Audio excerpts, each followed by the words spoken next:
Salut à tous et bienvenue dans Débrief Pay-Per-View.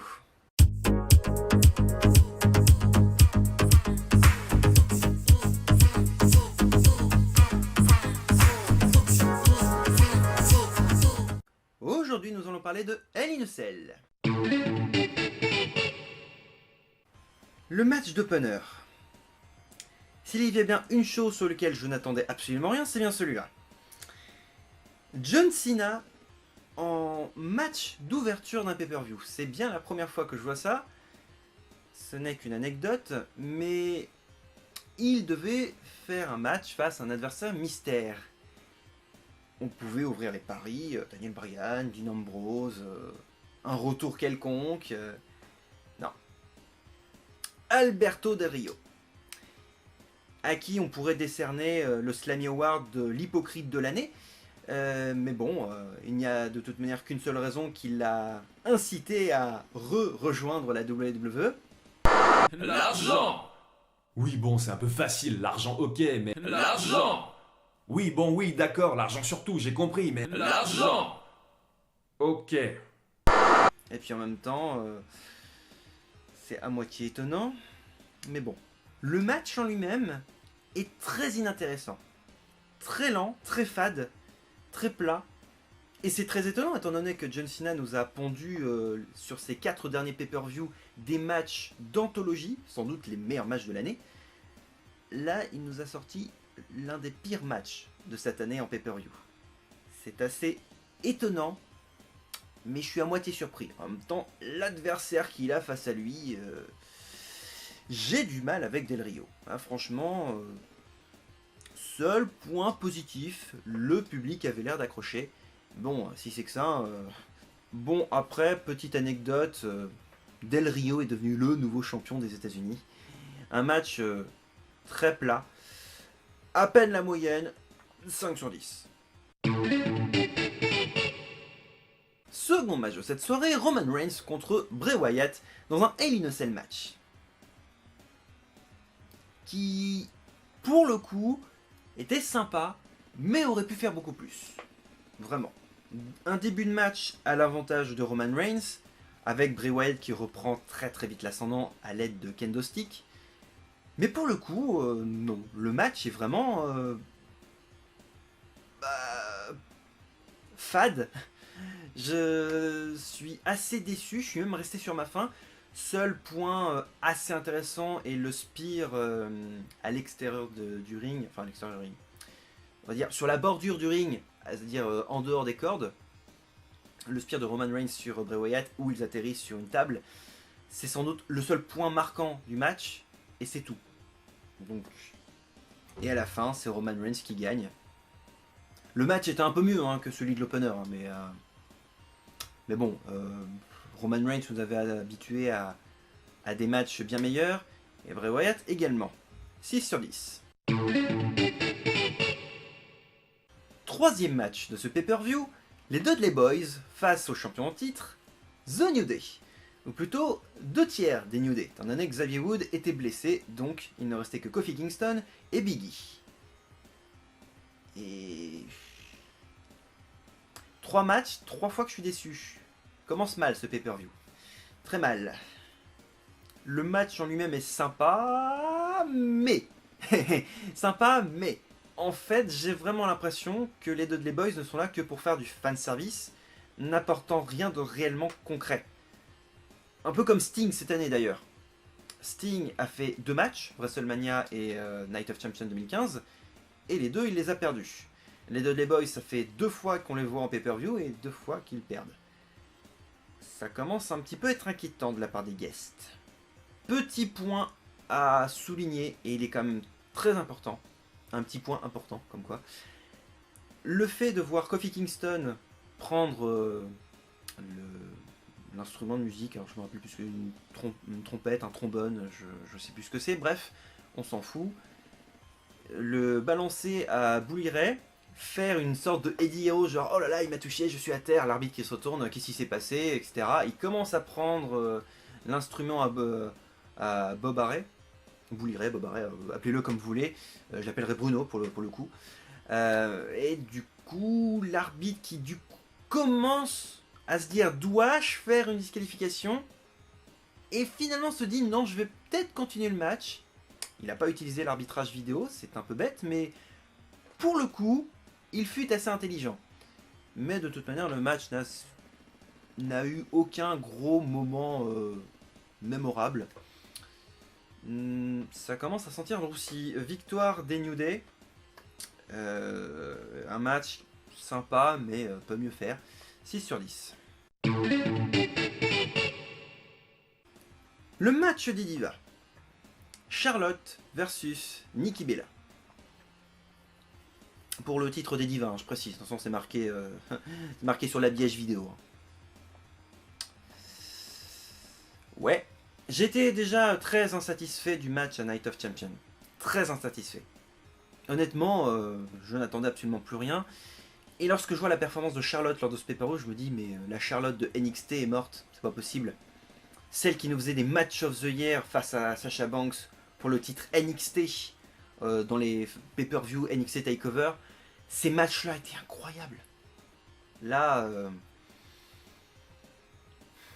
non, là, je comprends même pas l'intérêt du match. Nikki Bella qui mène une bonne partie du match, quasiment les 3/4, et Charlotte qui finalement se réveille à la dernière minute pour nous faire un salto genre moonsault d'une certaine manière, tout en faisant tomber en plus Nikki Bella au sol, alors qu'elle-même essayait de s'accrocher pour grimper d'une certaine manière. Charlotte enchaîne un spear, plus la prise de soumission de son père, un peu à sa manière bien sûr, et victoire de Charlotte, qui du coup conserve son titre. Avec, soit dit en passant, l'apparition de Paige et Becky Lynch. Alors, j'ai pas suivi les derniers Raw, hein, mais arrêtez-moi si je me trompe. Paige, elle avait pas fait une pipe bomb justement, je croyais qu'elle avait fait un heel turn. J'y comprends plus rien là maintenant, là pour le coup. Vous allez peut-être pouvoir m'éclairer, les commentaires ci-dessous, c'est fait pour ça. Ok, bon de toute façon, de toute manière, les apparitions des deux lutteuses du PCB ne servent de toute manière à rien. Et le match lui-même n'a servi à rien. Comme la plupart des matchs de ce pay-per-view d'ailleurs. Ça commence à sentir un peu le roussi. Après, en termes de notes, ça vole pas bien haut, hein, 5 sur 10, hein, et encore. Le match pour le titre WWE World Heavyweight Championship. Il y a quand même quelque chose qui me chiffonne. Depuis quand le titre mondial de la WWE est défendu avant un titre secondaire comme l'Intercontinental? Il n'y a pas quelque chose qui cloche? C'est pas censé faire partie des main events justement? Bah, quand on voit l'adversaire de Seth Rollins, Kane en l'occurrence, on a le droit de se poser une question. Pourquoi? Que foutait Kane ici? Il a vu de la lumière et il s'est dit ah tiens, et si je venais Ah non. Là pour le coup, match que Seth Rollins a porté tout seul à bout de bras. Comme d'habitude, il nous fait quelque chose d'énorme. En même temps, c'est un ancien de la Ring of Honor. Le match est sympa parce qu'il y a Seth Rollins. Ça aurait été quelqu'un d'autre, je m'en foutrais, mais alors, royalement. A noter qu'il n'avait pas cette nuit blanche, étrangement. Depuis 2 ou 3 pay-per-view, il avait cette nuit blanche. Là, bon, une fois, il était resté en tenue noire. Bon, c'est un détail, mais bon. Je résume ça à une seule phrase. Un Rollins déchaîné et un Kane dépassé. Un match qui, pour le coup, a une bonne note, qui sort des autres. 6,5, mais seulement parce que Seth Rollins a vraiment porté le match à bout de bras. Seulement. Rapidement, je vais passer sur le match intercontinental qui, pour le coup, n'avait pratiquement aucun intérêt. J'ai jamais vu une performance de Kevin Owens aussi pourrie. Là, franchement, pareil que pour John Cena, il nous avait habitués à des matchs somptueux. À NXT, pareil. Et là, alors, soit c'est que ça vient de Ryback, soit c'est clairement que les officiels essayent de plomber Kevin Owens. Dans les deux cas, c'est un match de merde. Franchement, c'est limite plus mauvais encore que le match de Charlotte. À mon humble avis, bien entendu, ce n'est que mon opinion personnelle, chacun est libre de penser ce qu'il veut. Mais là, pour le coup, non. Le match était très mauvais. Un public qui se fout clairement de Ryback.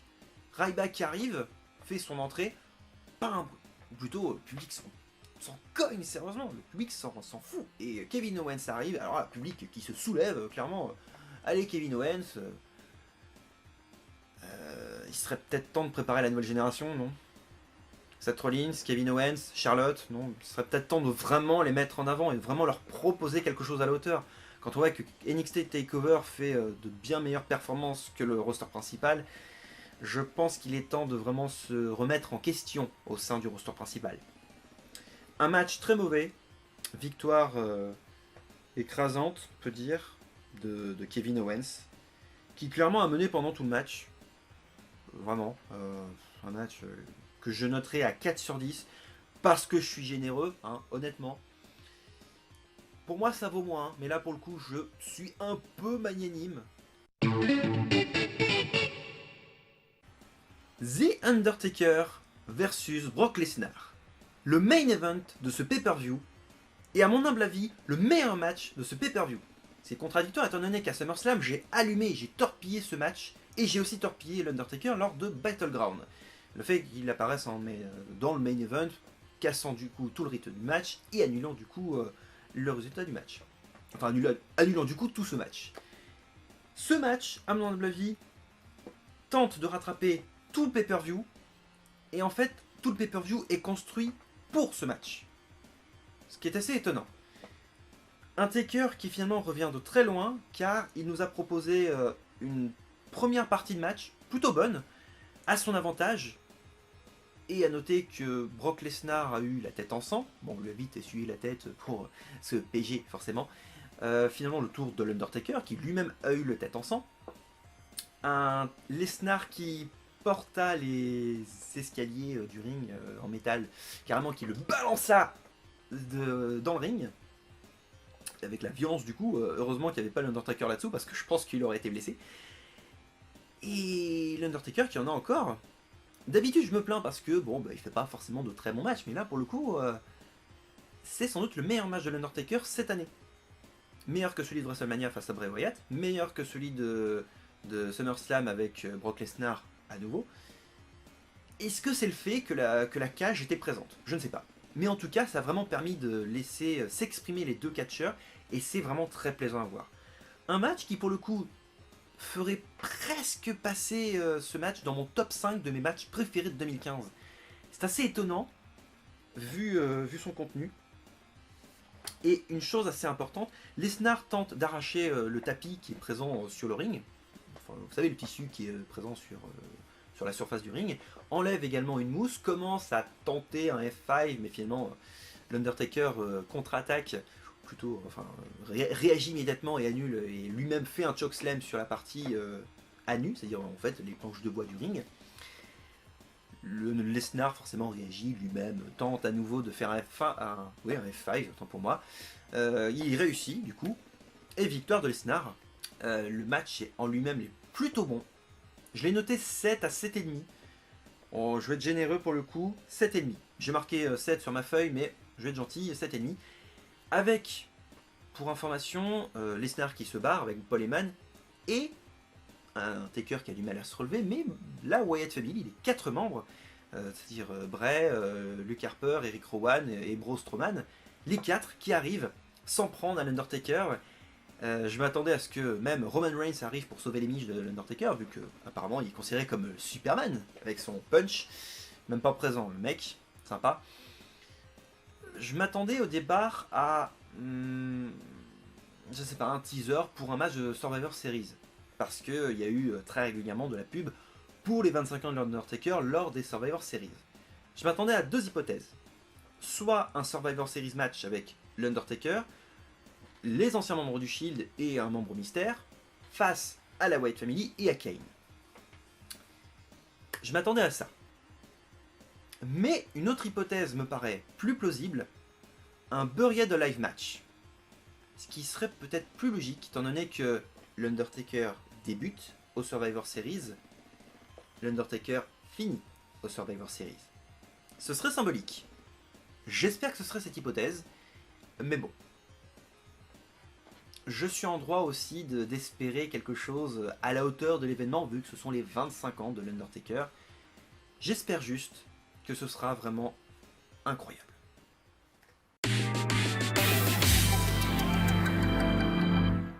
En conclusion, Ce pay-per-view était une énorme grosse merde.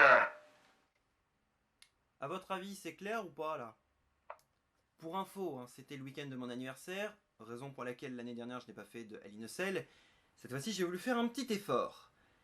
Je prends ça de la part de la WWE comme étant soit un cadeau empoisonné, soit un énorme gros molar craché à la gueule des fans. J'ai payé ma place en regardant le network, donc je paye mon abonnement au network, et honnêtement, j'ai vraiment l'impression d'avoir été insulté. Ce pay-per-view fait clairement partie des pires pay-per-view de l'année. Tout l'inverse de Battleground, qui lui-même était l'un des meilleurs pay-per-view de l'année, en termes bien sûr de qualité de match. C'est quand même étrange de proposer un spectacle si mauvais, surtout à cette période de l'année. Je veux dire, Night of Champions n'était pas si nul que ça, et on arrive bientôt au Survivor. En fait, il n'a de Hell in a Cell que de nom, comme pour Extreme Rules. Ils n'ont du nom du pay-per-view que de nom finalement. Je veux dire, je m'attendais au moins à ce qu'il y ait plus de Hell in a Cell matchs. Sinon, il n'y en a eu que deux matchs Hell in a Cell sur les 7 matchs proposés ce soir. Bon, moins 1 parce qu'on ne compte pas le match des divas, mais sur les 6 matchs masculins diffusés au sein du pay-per-view, on enlève bien sûr le pré-show, sur les 6 matchs, il n'y en a eu que 2. C'est-à-dire quasiment un tiers des matchs qui ont eu droit à un Hell in a Cell match. Pourquoi ne pas avoir fait plus de matchs Hell in a Cell? Ça aurait été quand même beaucoup plus sympa. Mais non. La WWE a clairement décidé d'envoyer se faire foutre les fans et de proposer une prestation pas du tout à la hauteur. Oui, je suis un peu déçu. Pour le coup, là, je suis très déçu. J'espère juste que pour les Survivor Series, j'espère juste que ça va être à la hauteur d'événements. Car là, non, c'est mort. Là. Vraiment, c'est mort. Cela, au rythme où ça va, je suis pas sûr qu'ils vont nous proposer quelque chose d'incroyable. Sauf retournement de situation, ils l'ont réussi avec Alberto Del Rio, mais bon, seul intérêt, c'est Del Rio qui nous fait un retour, c'est tout, et le match de Lesnar-Taker. Et la performance de Seth Rollins. Voilà, j'ai résumé en 3 points le pay-per-view Hell in a Cell.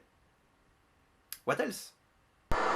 C'est la fin de cette émission, merci à vous de l'avoir suivi. N'hésitez pas à faire partager cette vidéo auprès de tout votre entourage sur Facebook, sur les sites internet, les forums, tout ce que vous voulez. Plus on est fou, plus on rit, après tout. Pour information, j'ai toujours une page Facebook et une page Twitter, où en général je poste toujours des choses en temps réel, surtout pendant les pay-per-view. Et surtout, si vous avez envie de discuter avec moi durant les pay-per-view, mon compte Twitter est en général très actif à cette période-là. On se retrouve le mois prochain, comme d'habitude, pour le prochain pay-per-view qui, là, pour le coup, sera Survivor Series. D'ici là, portez-vous bien. Salut! Hey Esmeo! Tout d'abord, avec un peu de retard, je te souhaite un joyeux anniversaire. Pour l'occasion, je t'ai envoyé un petit cadeau qui, je l'espère, te fera plaisir. Ce n'est pas les objets sexuels dont nous avions parlé hier, il n'y en avait plus en stock. Alors, comme c'est mon éminente personne qui t'offre ces cadeaux, tu as intérêt à en parler dans ton prochain débrief, compris? Gros poutou avec la langue sur la fesse droite. Molly. PS, amuse-toi bien mon petit cochon! Bon alors, c'était quoi que j'ai reçu finalement? C'est une blague? Je vais porter ça pour le prochain débrief? Let you down. Gonna run around and desert you.